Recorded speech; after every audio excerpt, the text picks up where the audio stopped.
Hey y'all, how y'all doing? I just want to come on here and tell y'all some good news. Now, I wanted to give myself a day to relax because I had a lot on my mind yesterday. But all I got to say is three words. We did it, Joe! Y'all remember that statement that Kamala Harris made when she said, "We did it, Joe," when they won? Okay, so the reason I'm saying this is because, as y'all know, I've been going through a lot with that whole stalker situation. Now, I thought about this for a little bit and I decided not to post this video on my other social media platforms only because my TikTok is blowing the hell up. My mom is so afraid because she was just like, don't post anything to TikTok about this update or anything on Facebook. But she never said YouTube because one, they don't look at my YouTube anyway, so who cares? But anyway, I just wanted to share that the nightmare is over. It's finally over. Y'all remember when I told y'all I had first got granted that preliminary protective order? Though that was only, for 2 weeks. Yesterday, I had an actual court hearing, and this time it was a different judge. Now, when I seen this judge, he was a big, tall white man, another bald head guy, and he looked very scary, I might add. And the way he was asking everybody these questions for their, permanent orders and stuff, I was just like, I don't know about this one. He might give me a hard time because he's really grilling the hell out of people. So when it came to my turn, I go before the bench in my nice little bob wig and my nice little makeup. Y'all seen the wig before. And my nice little gray dress. And to my surprise, I did not see him appear in court. And I was like, yes, I get to win by default because I was so happy. And the judge was like, raise your right hand. You swear to tell the truth, nothing but the truth to help you God. After I got sworn in, he was just like, so tell me, why do you think this person will harm you? And I said, well, because it's just nonstop harassment. I wanted the harassment to stop. I just moved here from out of state. I don't know this person. So this person is a resident at your apartments. I said, yes. I don't know him though, personally, no. I just moved here 2 months ago from out of state. And he goes, well, he was like, harassment is one thing, but give me an example of why you really think this man is going to harm you. I said, oh, here we go. He being an a-hole. So then I was like, look, I'm going to be honest. I called the police a dozen times. They were useless. I named off each district I called. And I've been followed everywhere in my home. Like, it's not cool. I have to keep my head on a swivel. I got to watch where I'm going. I don't know if this man is going to, harm me or not. But the way he's moving, yes, I am afraid for my safety. As soon as I said that and I got finished done speaking, the door opens, someone comes in, and they're just like, who are you? And why are you late to my courtroom? And he was like, oh, Mr. Smith. And then he comes in and I said, son of a bitch. Of all the people, this Negro strolled in, I want to say about 15 to 20 minutes later. So he comes in, right? And the judge swore him in and said, Mr. Smith, this is Mr. Brown. Do you have any objection to her statement? He said, no objection, Your Honor. He said, good. You stay away from Miss Brown. I laughed. I wanted to laugh so bad. I held it in with a straight face. Like, it's really hard for me not to laugh, especially when somebody is being so serious. I swallowed my laugh because I was just like, but yeah, I was like, he got bucked with him so fast. It wasn't even funny. He was like, that means no contact whatsoever, even through social media. Do you understand? He said, yes, sir. Then he goes, you have any felonies? He said, yes, I do. He said, that means you don't have access to weapons. Is that correct? Yes, sir. Okay, that's good. You don't get no weapons. He said, I'm going to have the bailiff draft up your serving papers today. You both can go ahead and have a seat. They'll give you a call when your papers are done. And I was like, okay. So I looked at the victim witness advocate lady. She was a nice Hispanic lady. And I said, do I sit back over here? Like, where do I go? Because I don't want to get in trouble. Because, I never did nothing like this before. I never been to court. I never had to, you know, literally fight someone, especially over something criminal like this. Like, it's terrible. But I sat there patiently. Then they got their other cases, and then another judge came in. It was a white woman judge. I was like, oh shit. And then she looked worse than the other one. She looked like Judge Judy. I ain't gonna lie. She had gray hair, glasses. I said she looked like she don't play no games. And they got all these other attorneys and stuff for somebody else's case. And then after we stood up or whatever, because whenever the judge comes in or a new judge comes in, you have to stand up and then sit down. And the bailiff came, I want to say like 10 minutes later, once the judge signed off on our papers. And he said, follow me outside. And he whispered to me, he said, I'm going to separate y'all too, so that way you can safely get to your car before I give him his servant papers. I said, okay. And he explained to me, this is active as of today. If anything happens, all you have to do is just call 911. You show us this piece of paper, we take him to jail. That's simple. I said, oh, even better. So I said, so I don't have to play the whole warrant office game where the sheriff's deputies go serve him at nighttime like I did before. He was like, no. I said, oh, even better. So then the victim witness advocate told me the same thing. She said, any questions, give her a call. And I said, thank you so much. I appreciate all your help. And then the deputy asked me, did you park really far? And I said, no, I parked like in the middle. He said, okay, I'll give you some time to walk to your car, and then I'll give him his papers about 5 minutes later. So I went to my car, and that was it. And I was just like, whew. Oh, and by the way, in case you missed it, this permanent protective order is good for 2 years. If he even breathes my way, he goes bye-bye. And then, I forgot to mention, he made a comment in the court to the judge, and he goes, I sit in the lobby sometimes, Your Honor, and I do sport bettings and stuff. And I was just like, why is he telling him that? The judge don't give a fuck about what you do in your pastime. This is about a criminal matter. Like, I'm looking at him like, maybe he said it because he wanted to make sure that he was aware of the reason why he was sitting in the lobby. But the biggest reason I want to know, why the hell did you keep knocking on my door? He never said why. Plus, the judge never asked him. I wanted to know for my personal reason, because I'm just like, I want to know what the problem was. I wanted to know what was so damn important that you kept knocking on my door every damn day, every other hour, and not saying nothing and never leaving a note. Like, that's the biggest mystery of it all. I never got that answer, but I said, hallelujah, praise Jesus, ashe. Ashe it is. I got what I was looking for. But I just wanted to share. We did it, Joe. We did it. We did it, Joe. And yeah, I'm very glad to know that I have something in writing that's actually permanent. And now I'm just counting down my days until he gets evicted and trespassed from the property. Again, by law, the property manager, they have to give him 30 days to evict. So until the end of April comes up, then he'll be off this property, then he'll be gone. And until that time comes, I already told the property managers, I'm not moving an inch until I verify that this Negro is gone and trespassed. Once he is gone and trespassed, you give me a new unit on a same floor or a different floor. I don't care which one. I prefer to be, at least on the same floor. But if not, give me another floor. But don't put me somewhere so high to where I have to climb 5 flights of stairs if the elevator is down. Like, no.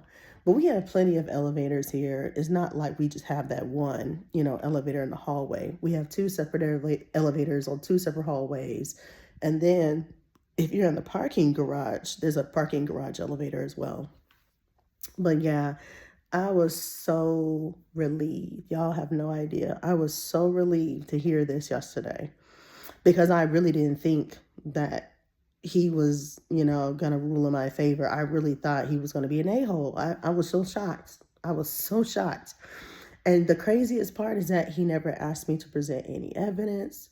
I was going to tell him, like, if you don't believe me, I have plenty of doorbell camera footage of him knocking on my door on his thumb drive, I got plenty of witness statements, like of his demeanor. Like, it's not like I don't know. And then on top of that, he's a violent offender. Well, he's not technically violent, but he's a habitual offender on paper. See, what I did was I pulled a lovely background check report right before my hearing, and I paid $1 for a background website called checkpeople.com. If you've never used it, it works magic wonders. I paid $1, okay? $1. And you know, they enrolled you like in a subscription billing membership for like every 30 days. They bill you like $29.99. All you got to do is pay that dollar and email them and tell them to cancel your subscription. You found what you wanted for, you no longer need the service. They'll cancel it right then and there after you pay your little dollar. I downloaded a PDF file of all his, personal information to include the criminal stuff. The criminal stuff is what I was looking at because I wanted to see if it was like truly like bad, records. Because that one record I found, remember I told y'all, it was in a whole nother city. And when I went to that police department to pull it, 5 days later, they emailed me and they said, we don't have a record of him being arrested in our county. And I said, well, that's weird because it popped up on Google with his date of birth. So then I said, let me pull a statewide check to see if he's been in other counties. And to my surprise, I pulled up 20 different records. Each record was like misdemeanor offenses. He only had like 2 felonies, but they were drug charges. That's what really rung my, lights, like that rung a red flag. Like, you got people up in here with felony drug charges, and then you got people up in here with DWIs. I understand people make mistakes. DWIs are common if people don't know how to handle themselves or handle their liquor or whatever. But drug charges, I'm talking about like intent to sell, intent to distribute, manufacturing, controlled substance charges. I'm not talking about some petty possession of marijuana charges. No, these are serious drug charges. And they had them in here. And I said, what the fuck? Like, most apartments now, I clearly got, they don't care. They just want your money. And they'll put you on a lease, and then they'll put you in the building with people like me who've never been in trouble. And they don't care. But the kicker is that he was on someone else's lease. I later found out he's not on this lease because I knew, Negro, you can't afford this rent. The rent is high here. And on top of that, even in his background report, his last known address was his mama's house. Oh, and his mama's house, by the way, is 15 minutes away from here. Yeah, I don't really feel too comfortable knowing how close to home he really is from these apartments. So when he gets out and he decides to send the homies after me, since he's going to get trespassed from this property, I'm going to beat feet as soon as I stack up my money and get the hell out of this building. But until that time comes, my lease is for a hot 15 months. I won't be out of here till next summer. So when next summer time frame comes, then I'll be out of here. But until then, I will definitely be switching apartment units. Oh, I'm not staying in the same unit. You got me all the way messed up if you think I'm going to stay in the same unit. Now, my mom was like, well, since he's getting booted anyway, you got security, I don't think it would be wise to switch floors because you don't know what other kind of people you're dealing with. And you don't know if it's going to be way worse than this guy. I said, you know what? You're absolutely right. You have a point, but I'm still going to switch units. I may not switch floors, but I'm definitely switching units. I don't care what you say. As much as I don't want to, for my own safety, I don't want his little homies or his little friends knowing where the hell I live. No. But anyway, that's pretty much what happened yesterday. And I learned a lot about this guy and his past just from that background check. And to make sure it was legit, I even went so far as to Google. I put on my detective brain to the Virginia court system, right? And I typed in his name. All you gotta do is type in their last name, their first name. You pop up their whole life in 30 seconds. And I saw the same exact charges from that background check website, checkpeople.com, on the Virginia Court Public Library, because all your records are public. Anybody can look you up. Nothing is sealed unless it's a very sensitive case or it's federal. Most of the time, federal cases are sealed. It just depends what's going on. Or if you're a juvenile cases most of the time are sealed. But if you're an adult, and it don't matter if it's civil or criminal, it's going to pop up in that state. And it's going to pop up in that library system on the website.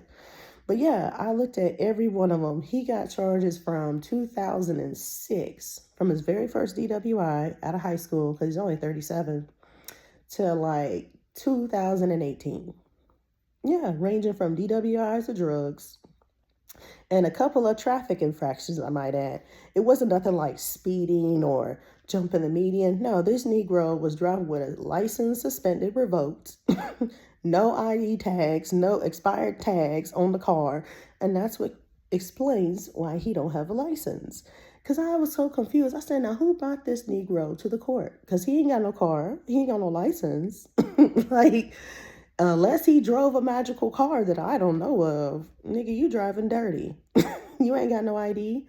But anyway, I just thought I'd share that little bit of information with y'all just to make sure y'all are aware of what I was dealing with, because this wasn't just some normal person that has a normal life and, you know, works and doesn't bother nobody. No, this was a disturbed individual with a long criminal history, very long. He even had a charge as far as Miami, Florida for a disorderly contact intoxication. I said, that is crazy. 30-something years old with all these charges. I say, this nigga ain't even 40 years old and got like 20 different arrest charges. It's crazy.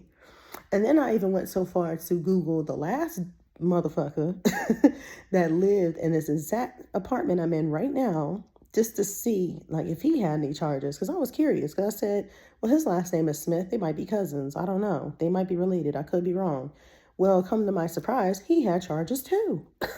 Now, his charges were more like theft, embezzlement, petty larceny, shit like that. It wasn't like too crazy, but still, he was a common thief. He likes to steal, and they put a thief in here. So I said, you put thieves in here, you put drug dealers in here, you don't give a fuck. So I brought this to the attention to the property manager after I emailed them my permanent order yesterday, and I sent them a copy of that background check, and I said, for your information, I hope the guy that these apartments are screening every candidate that comes in here, whether they're not the main leaseholder, because this man has a long criminal history. I just wanted to let you know that. And then she replied back and she was like, oh, so-and-so isn't in the office today, but I just wanted to let you know that the corporate office screens every candidate that moves into this property, and they had a different owner before we took over about a year ago. So unfortunately, we have no control of that.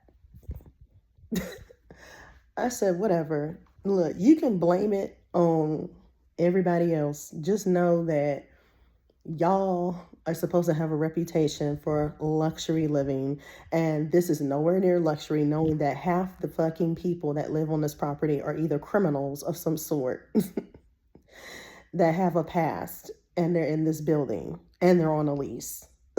Like, you can't tell me otherwise. But anyway, I'm just glad, like I said, that I'm at peace for now. The security guards are still here. They're still roaming the hallways, in case y'all wondering. They haven't canceled their contract. Hallelujah. I think what they're going to do, in my opinion, they're going to keep him here until he actually gets off the property and trespass. And then they're probably going to cancel their little security guard contract, because they're probably not going to keep him that long. I doubt it. But if they do, that would be nice. You know, that would make me feel even safer.